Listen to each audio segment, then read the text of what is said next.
सुप्रभात बच्चों, मैं नीमा आपके हिंदी की अध्यापिका। बच्चों, आज हम पढ़ेंगे कक्षा छठी का पाठ 15 कहानी हमारे राष्ट्रीय ध्वज की। यानी जो हमारा राष्ट्रीय ध्वज है उसकी कहानी क्या है उसके बारे में हम पढ़ेंगे इस पाठ में। यह पाठ जो है हमारी स्वतंत्रता, संप्रभुता, एकता और असीमता का एक प्रतीक जो है हमारा राष्ट्रीय ध्वज है। हमारी एकता का, हमारी स्वतंत्रता का जो प्रतीक है वो क्या है? राष्ट्रीय ध्वज है। उसके विकास यात्रा यानी किस प्रकार से उसका विकास हुआ, उसका किस रूप में या किस क्रम में उसका विकास हुआ, उसका वर्णन किया गया है इसमें। और स्वतंत्रता के लिए सेनानियों द्वारा किए गए कार्यों और बलिदानों के बारे में भी इसमें इस पाठ में जो है महत्वपूर्ण जानकारी हमें प्राप्त होगी। तो राष्ट्रीय ध्वज किसी भी राष्ट्र की स्वतंत्रता, संप्रभुता, एकता और असीमता का प्रतीक होता है। जो हमारा राष्ट्रीय ध्वज है वो क्या है? स्वतंत्रता का, संप्रभुता का, एकता का क्या है? एक असीम प्रतीक है ना।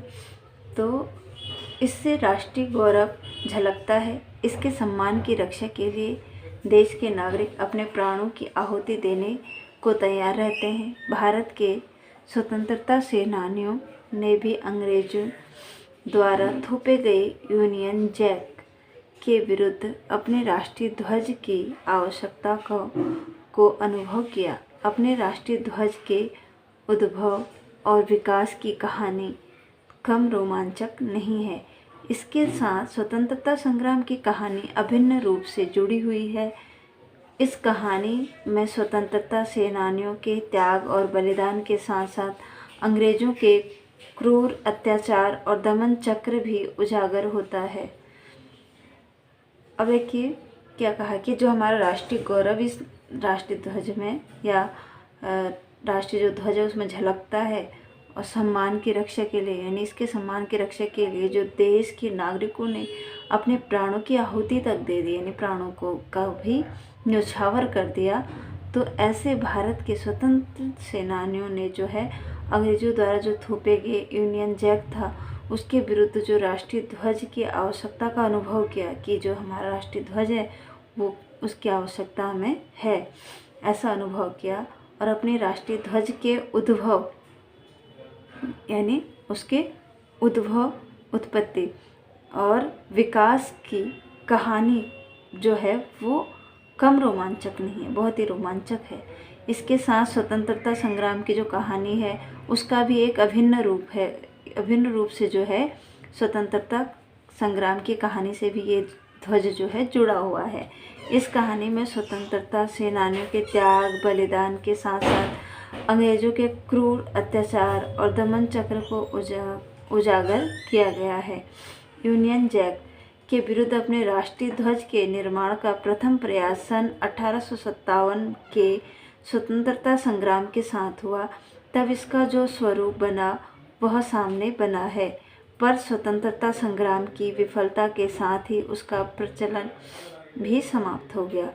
जो यूनियन जैक था उसके विरुद्ध जो है राष्ट्रीय ध्वज का निर्माण का जो प्रथम प्रयास किया गया था वो था 1857 के स्वतंत्रता संग्राम के साथ। जब 1857 के जो स्वतंत्रता संग्राम था उस समय जो है राष्ट्रीय ध्वज का निर्माण किया गया था। सबसे पहले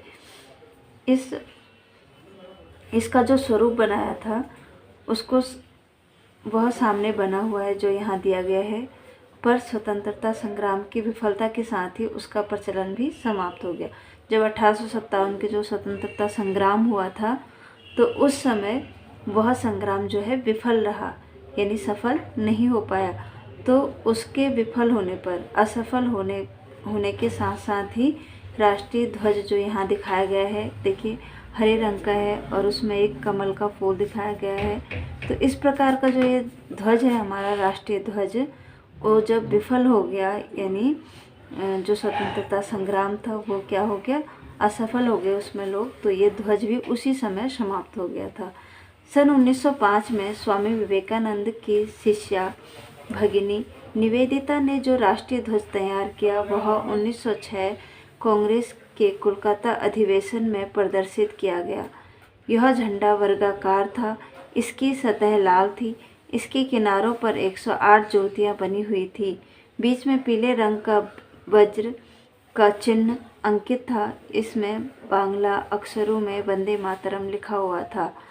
अब देखिए यहाँ पे एक राष्ट्रीय ध्वज जो है 1905 में स्वामी विवेकानंद की जो शिष्या थी उनका नाम था भगिनी निवेदिता।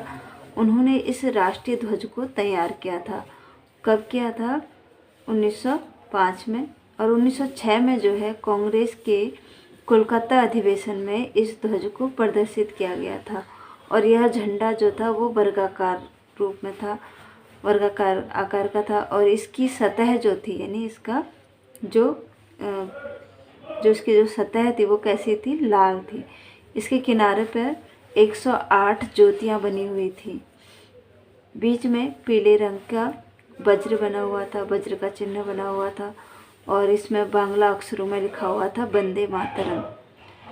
16 अगस्त 1905 को जब बंगाल विभाजन प्रभावी हो गया, तब 17 अगस्त 1906 को पारसी बागान कोलकाता में आयोजित रैली में एक दूसरा झंडा फहराया गया।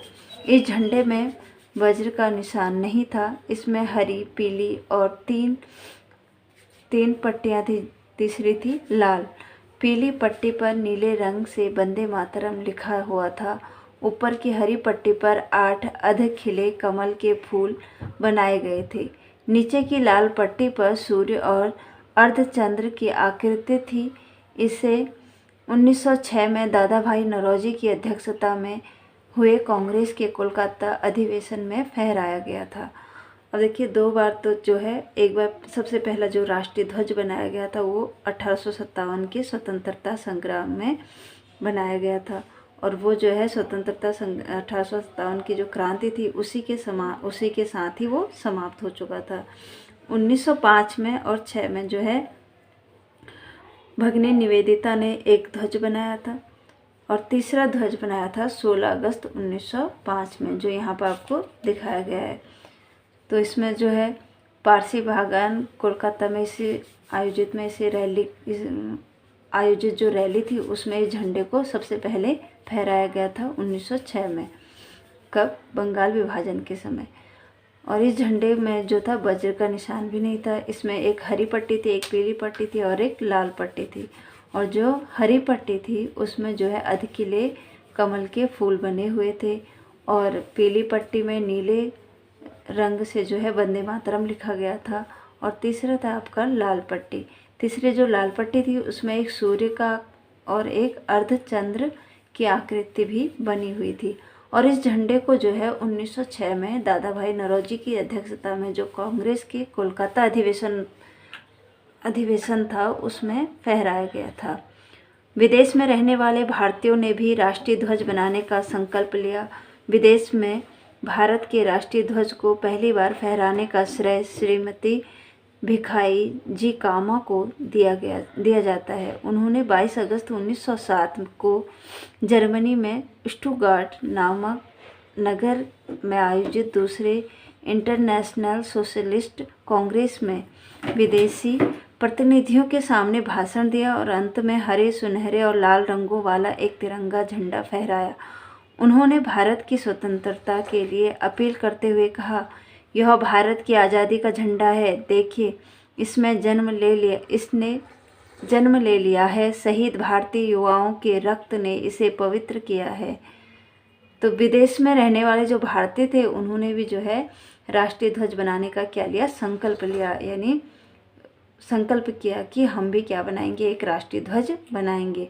विदेश में जो भारत के राष्ट्रीय ध्वज को पहली बार जब फहराया गया था तो वो किसने फहराया था? श्रीमती भिखाई जी कामा ने।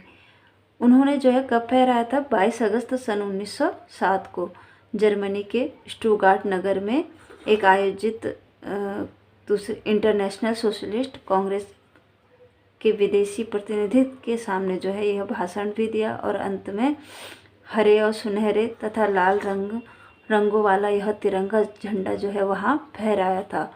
उन्होंने जो है भारत की स्वतंत्रता के लिए अपील करते हुए कहा था कि यह भारत की आज़ादी का झंडा है। देखिए, इसमें जो है इसने जन्म ले लिया है और शहीद युवाओं के जो रक्त है यानी जो खून है उससे इस झंडे को क्या किया है, पवित्र किया है।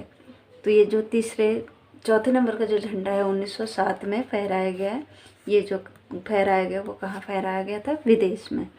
जब 1917 में देश की स्वतंत्रता का संघर्ष तेज होने लगा तब बाल गंगाधर तिलक और डॉक्टर एनी बेसेंट ने एक नए झंडे की रूपरेखा बनाई। इसमें बारी बारी से 5 लाल और 4 हरे समतल पट्टियां बनी थी, पर इस पर जो है सप्तऋषि के प्रतीक यानी 7 तारे अंकित थे। इस झंडे में बाईं ओर ऊपर के चौथाई हिस्से में यूनियन जैक बना था। इस झंडे में यूनियन जैक को स्थान देना राजनीतिक समझौतों का सूचक था। इससे दास्ता की गंध आती थी, अंत में लोकप्रिय न हो सका।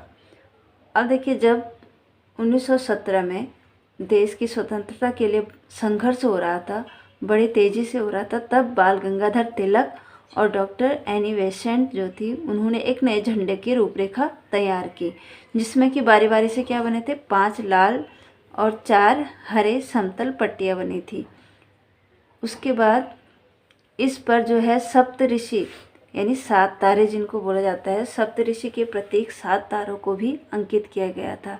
इस झंडे में बाईं ओर ऊपर क्या था, चौथाई हिस्से पर यूनियन जैक का ही यानी अंग्रेज़ों का ही झंडे का निशान था, वो बना हुआ था।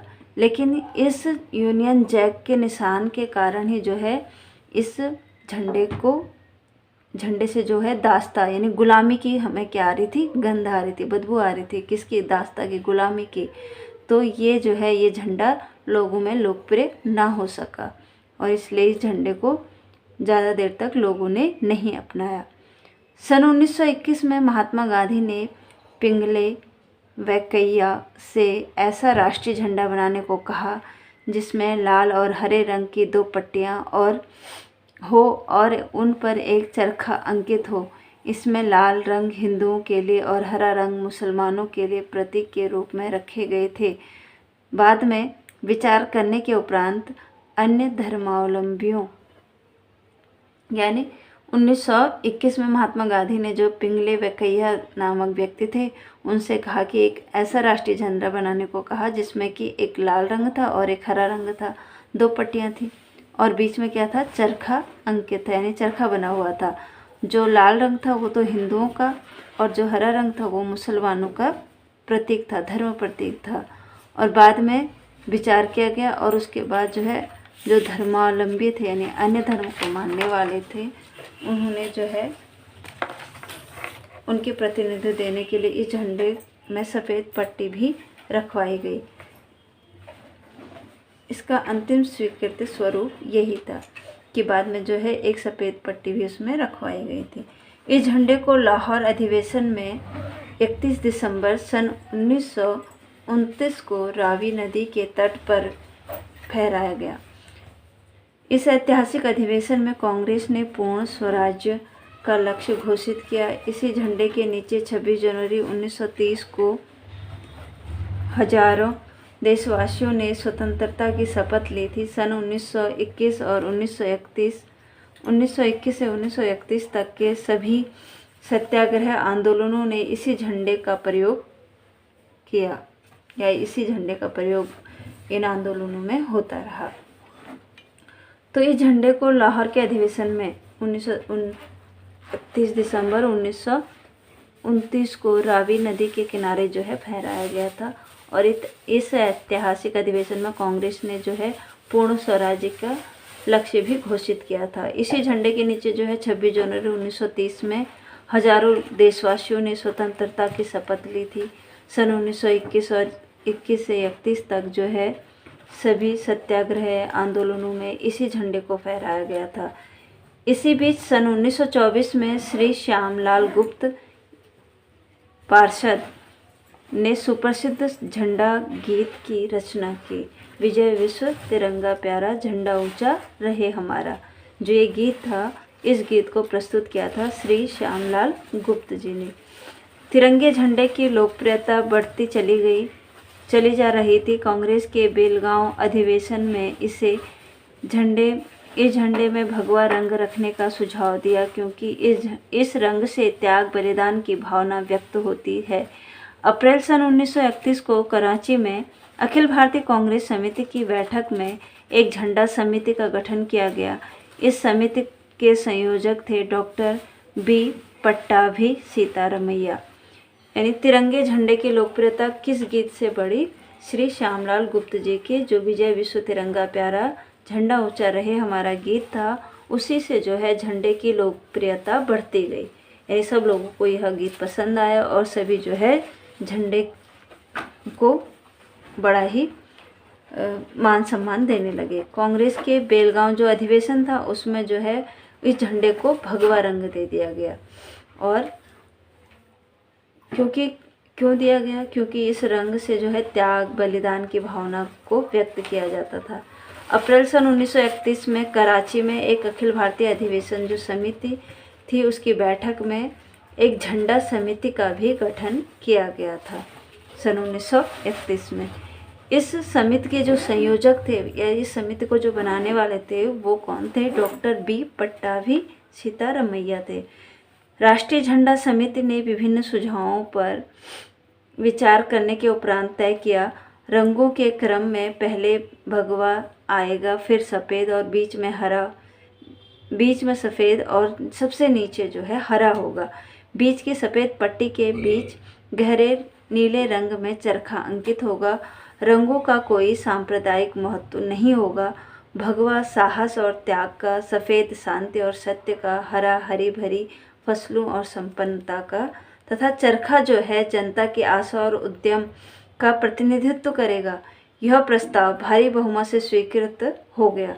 30 अगस्त सन 1931 को झंडा तिरंगा यानी झंडा दिवस के रूप में मनाने की घोषणा की गई। यही झंडा स्वतंत्रता प्राप्ति के पूर्व संध्या तक राष्ट्रीय स्वतंत्रता संग्राम का प्रतीक बना रहा। अब देखिए कि जो है भगवा रंग के बाद जो है इस झंडे को इस रूप में प्रस्तुत किया गया है। यानी राष्ट्रीय झंडा जो समिति थी 1931 में जिस समिति का गठन किया गया था झंडा समिति, उसके जो अध्यक्ष थे डॉक्टर बी पट्टाभी सीतारमैया थे। और उन्होंने जो है इस समिति के द्वारा सुझाव दिया और सभी लोगों के विचारों को प्रस्तुत किया। और सभी विचारों को प्रस्तुत करने के बाद यानी बाद में यह तय किया गया कि रंगों के क्रम में सबसे पहले जो है भगवा रंग होगा और बाद में सफ़ेद होगा और सबसे नीचे जो है वो हरा होगा। बीच में सफ़ेद रंग में क्या होगी? एक नीले रंग का चरखा भी अंकित होगा। रंगों का किसी भी धर्म या संप्रदाय से कोई भी महत्व या उन चीज़ों का कोई भी महत्व नहीं होगा सांप्रदायिकता का, धर्म से। भगवा जो था उसको साहस का प्रतीक माना गया, त्याग का प्रतीक माना गया। और सफ़ेद रंग को शांति और सत्य का प्रतीक माना गया। हरे रंग को हरी भरी फसलों की संपन्नता का प्रतीक माना गया। चरखा जो था वो क्या था? जनता की यानी लोगों की आशा का प्रतिनिधित्व करेगा। तो भारी बहुमत में फिर जो है इस झंडे को स्वीकार किया गया।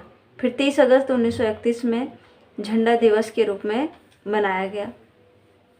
झंडा स्वतंत्रता प्राप्ति की पूर्व संध्या यानी जब हमें सन 1947 में जो है स्वतंत्रता मिली तो उसके जो पूर्व यानी पहले दिन की जो शाम थी उस शाम तक इसी झंडे को जो है अपनाया गया। स्वतंत्रता संग्राम का इसको प्रतीक माना गया। 3 जून सन 1947 को ब्रिटिश सरकार ने भारत को स्वतंत्र करने की घोषणा की। तब स्वतंत्र भारत के ध्वज के विषय में सुझाव देने के लिए 23 जून सन 1947 को एक स्थायी समिति बनाई गई। इस समिति के निर्णयों के आधार पर राष्ट्रीय ध्वज के रूप में कुछ परिवर्तन किए गए। अब 3 जून सन 1947 को क्या हुआ कि ब्रिटिश सरकार ने जब भारत को क्या बोला कि तुम्हें हम स्वतंत्र कर देंगे, यह घोषणा कर दी, तब जो है स्वतंत्र भारत के ध्वज के विषय में सुझाव देने के लिए जो है 23 जून सन 1947 को एक समिति बैठाई गई। इस समिति ने निर्णय लिया कि राष्ट्रीय ध्वज जो रूपरेखा है या रूप है उसमें कुछ परिवर्तन कर दिया जाएगा। इस नए रूप में तिरंगे झंडे के केंद्र में सम्राट अशोक के सारनाथ स्तंभ पर अंकित चक्र की प्रतिकृति को सफ़ेद पट्टी पर नीले रंग से अंकित किया गया चरखा हटा दिया गया। तो जब ये 1947 यानी 23 जून सन 1947 में एक समिति ने जो है राष्ट्रीय ध्वज की रूपरेखा में कुछ परिवर्तन करने के लिए कहा, तो यह जो परिवर्तन था वो क्या था कि तिरंगे झंडे के जो बीच में चरखा था उसे हटा दिया गया और सम्राट अशोक के सारनाथ स्तंभ से इस चक्र को लिया गया। सफ़ेद पट्टी पर नीले रंग से इस चक्र को क्या किया गया, अंकित किया गया यानी बनाया गया। यह चक्र हमारी गतिशीलता तथा प्रगति के पथ पर अग्रसर हमारे संकल्प का प्रतीक है। इस प्रकार नए तिरंगे झंडे की स्वतंत्र भारत का राष्ट्रीय ध्वज होने का गौरव प्राप्त हुआ। तो यह चक्र जो है हमारे किसका प्रतीक है, गतिशीलता का, यानी हमेशा चलते रहने का प्रतीक है। और किस पर, अपनी प्रगति के पथ पर अग्रसर होने का संकल्प देने वाला प्रतीक है। इस प्रकार जो है तिरंगे झंडे को हम जो है स्वतंत्र भारत का राष्ट्रीय ध्वज होने का जो है तिरंगे झंडे को ही गौरव प्राप्त हुआ। 14 और 15 अगस्त 1947 की मध्य रात्रि को भारत पूरी तरह से स्वतंत्र हुआ। तब श्रीमती हंसा मेहता ने संविधान सभा के अध्यक्ष डॉक्टर राजेंद्र प्रसाद को एक नया तिरंगा झंडा भेंट करते हुए कहा, यह उचित ही है कि इस महान सदन पर जो पहला झंडा फहराया जाने वाला है वह भारत की महिलाओं का उपहार है।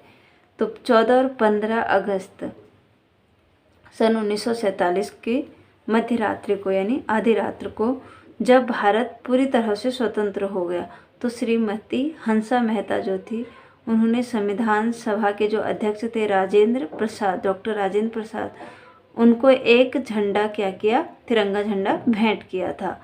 और भेंट करते हुए कहा कि यह उचित है कि इस महान सदन पर जो पहला झंडा फहराया जाएगा वह भारत की महिलाओं का उपहार होगा। यानी क्या होगा कि यह बहुत ही अच्छा होगा कि जो पहली बार हमारे देश का झंडा फहराया जाएगा वो एक भारतीय महिला द्वारा दिया गया उपहार होगा। अगले दिन 15 अगस्त सन 1947 के शपथ ग्रहण समारोह के बाद राष्ट्रीय भवन के ध्वज दंड पर हमारा यह राष्ट्रीय ध्वज फहरा उठा और अगले दिन ही 15 अगस्त सन 1947 को शपथ ग्रहण समारोह में जो है राष्ट्रपति भवन पर यह ध्वज फहराया गया। इसी के साथ भारत की स्वतंत्रता के लिए संघर्षरत स्वतंत्रता सेनानियों की कामना पूरी हुई, उनका बलिदान सार्थक हुआ। यह तिरंगा ध्वज फहरते हुए रूप में हमें गौरव की अनुभूति कराता है। तो इस प्रकार जो है भारत की स्वतंत्रता और संघर्षरत यानी भारत को स्वतंत्र कराने वाले जो संघर्ष करते रहे स्वतंत्रता सेनानी, उनकी कामना पूरी हो गई। किसके? अपने देश को आज़ाद करने की। उनका बलिदान जो है वो आज क्या हुआ? सार्थक हुआ। इस तिरंगे को या इस तिरंगा ध्वज को फहराते हुए रूप में हम जो है जो गौरव का अनुभव कर रहे हैं वो बड़ा ही क्या है? अद्भुत है। उस गौरव की अनुभूति हमें वो राष्ट्रीय ध्वज कराता है। तो आज का पाठ हमारा यहीं समाप्त हुआ है। धन्यवाद।